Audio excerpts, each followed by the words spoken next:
5 décembre 1945, 5 avions de combat américains en vol d'entraînement de routine au large des côtes de la Floride ont soudainement chuchoté ces derniers mots à la radio. Tout semble très étrange et l'océan n'est pas comme il devrait être. Nous entrons dans un brouillard blanc et puis le silence. 5 avions et un gros avion de sauvetage partis à leur recherche ont disparu comme s'ils avaient été effacés de la trame de l'univers. Aucun débris, aucun corps, pas même une trace d'huile, rien n'a été trouvé. C'est l'endroit connu sur les cartes comme les coordonnées de la mort, le triangle des Bermudes. Cette région qui engloutit des navires et efface des avions, des radars depuis des décennies, est-elle vraiment maudite ou la science a-t-elle enfin résolu le secret de ces eaux sombres? Aujourd'hui nous allons suivre la trace des derniers signaux. Une zone d'environ 1 million de km² située entre Miami, les Bermudes et Porto Rico dans l'océan Atlantique occidental. Le triangle des Bermudes, ce n'est pas seulement une région géographique mais est l'un des plus grands dossiers non résolus du monde moderne. Les registres indiquent que plus de 100 navires et avions ont disparu dans cette région au cours des 100 dernières années et que des milliers de personnes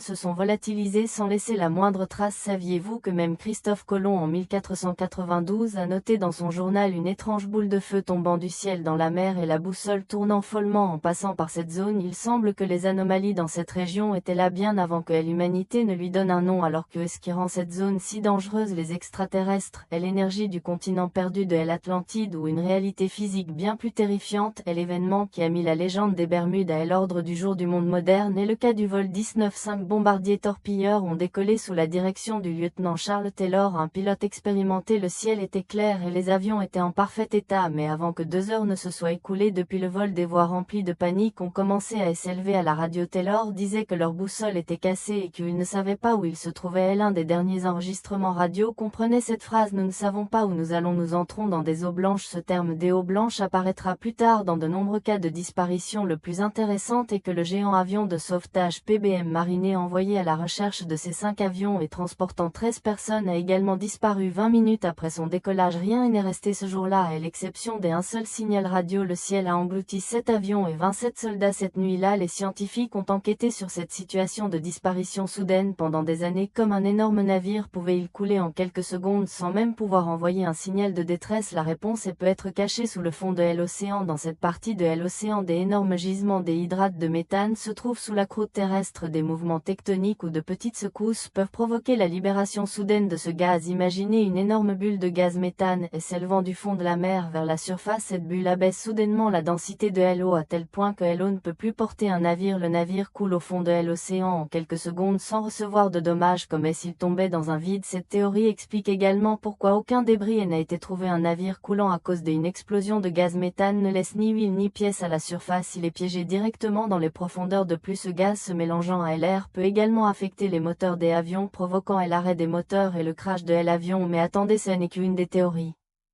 En 1970, un pilote nommé Bruce Gernon a vécu l'expérience la plus étrange de sa vie en volant au-dessus du triangle des Bermudes. Gernon a affirmé être entré dans un tunnel de nuages circulaires apparu soudainement devant lui alors qu'il était à l'intérieur de ce tunnel. Tous ses instruments sont tombés en panne et un brouillard électronique l'a entouré. Il s'est rendu compte qu'il avait parcouru la distance qui devrait normalement prendre 75 minutes en seulement 47 minutes après être sorti de ce brouillard, c'est-à-dire que l'avion avait atteint Miami à une vitesse contraire aux lois de la physique. Gernon soutient que ce phénomène est une sorte de distorsion temporelle ou un tunnel magnétique. Bien que le monde scientifique soit sceptique quant à ce terme de brouillard électronique, les anomalies magnétiques dans la région sont une réalité. Le triangle des Bermudes est l'un des rares endroits où les boussoles indiquent le nord magnétique au lieu du nord vrai. Cette déviation aurait pu amener des pilotes inexpérimentés à s'égarer, à tomber en panne de carburant et à s'écraser dans l'océan.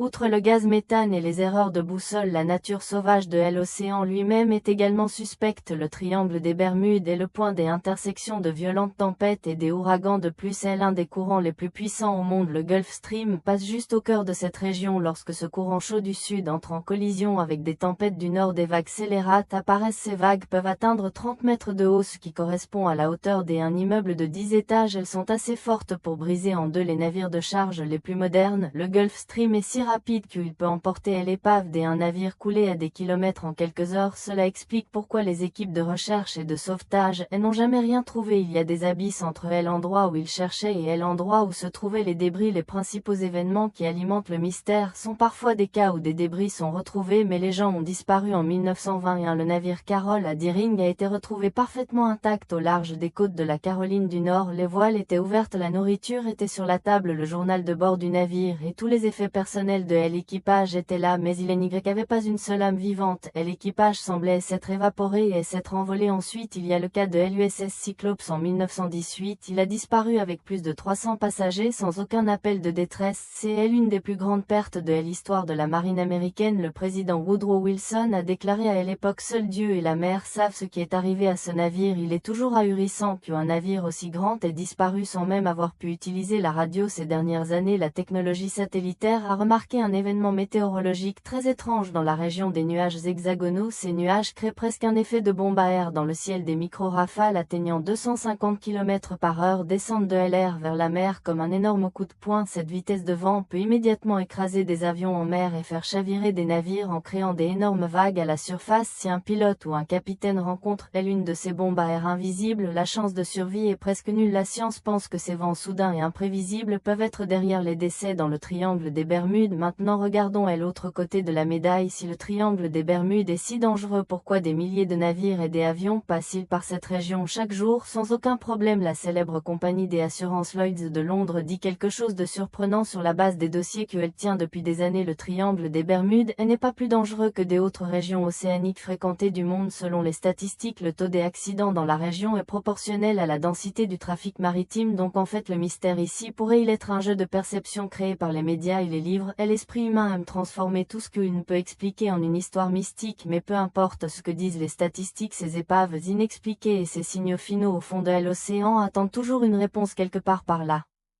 Le triangle des Bermudes peut être du gaz méthane, peut être des déviations magnétiques, peut être juste des vagues géantes. Bien que la science suffise à expliquer de nombreux cas, elle n'a toujours pas pleinement éclairci la peur dans ses derniers enregistrements radio. Et le mystère des eaux blanches, peut être que la nature joue avec des règles que nous ne comprenons pas encore, peut être que certaines portes doivent rester fermées, mais l'humanité continuera d'être curieuse parce que nous sommes programmés pour résoudre non seulement les étoiles dans le ciel mais aussi les secrets dans les profondeurs sombres de l'océan. Alors qu'en pensez-vous? Pensez-vous que ces pertes ne sont qu'un accident ou y a-t-il quelque chose qui attend toujours d'être découvert dans les profondeurs des Bermudes? Qui ont réellement vu les pilotes du vol 19 ce jour-là? Discutons de ce mystère ensemble dans les commentaires. Si vous avez aimé la vidéo, et n'oubliez pas d'appuyer sur le bouton j'aime et de vous abonner à la chaîne et d'activer les notifications pour être avec nous dans de tels voyages mystérieux. Rappelez-vous, la vérité est toujours quelque part par là, attendant juste d'être trouvée. Rendez-vous au prochain mystère. Ne vous approchez pas trop de l'océan.